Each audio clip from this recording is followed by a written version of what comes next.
Mechanical tension. Mechanical tension is the primary driver of muscle growth. It occurs when a muscle produces force against resistance. The greater the tension placed on the muscle fibers, the stronger the signal for growth. Many people believe muscles grow because of the burn, or because of soreness, or because they leave the gym exhausted. But muscles don't understand discomfort. They understand tension. You can finish a workout completely drained and still generate very little growth. Or perform a few challenging sets and create a far more effective stimulus. Hypertrophy does not respond to suffering. It responds to force. The force your muscles are required to produce. Recruitment. Your body does not use all of its muscle fibers at once. It recruits only what it needs. When a task is easy, only a small percentage of fibers are activated.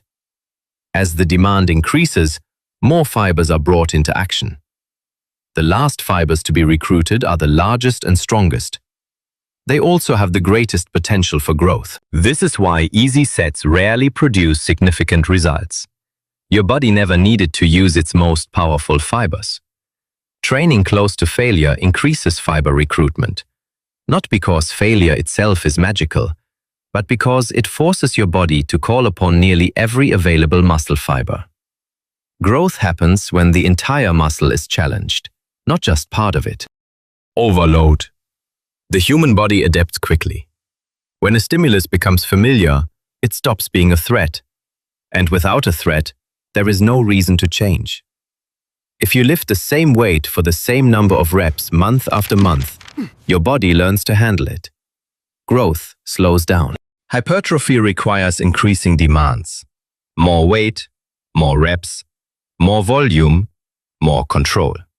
Some form of progression must exist, because muscles do not grow from repetition alone. They grow from necessity. Volume.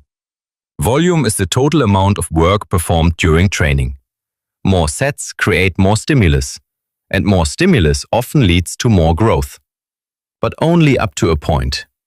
Beyond that point, the benefits begin to shrink, while fatigue continues to rise.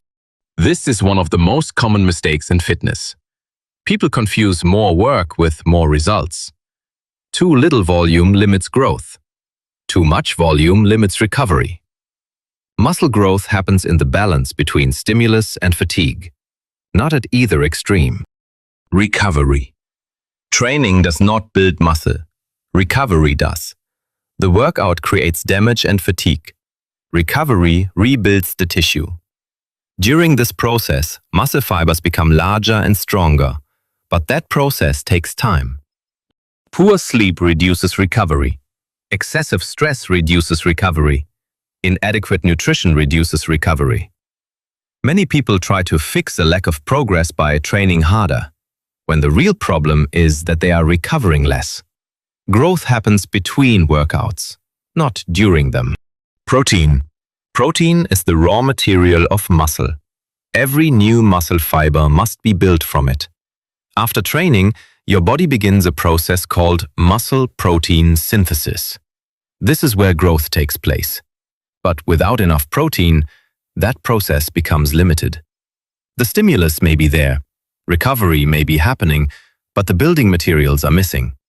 You cannot build a house without bricks, and you cannot build muscle without protein. Consistency. Most people quit before hypertrophy has time to happen, because muscle growth is slow, very slow. Results do not appear in days or weeks. They appear after hundreds of workouts, after months of proper nutrition, after years of applying the same principles over and over again. Hypertrophy does not reward perfection. It rewards repetition. Mechanical tension, fiber recruitment, progressive overload, training volume, recovery, protein, consistency. Every impressive physique was built the same way, not through secrets, but through these principles applied long enough.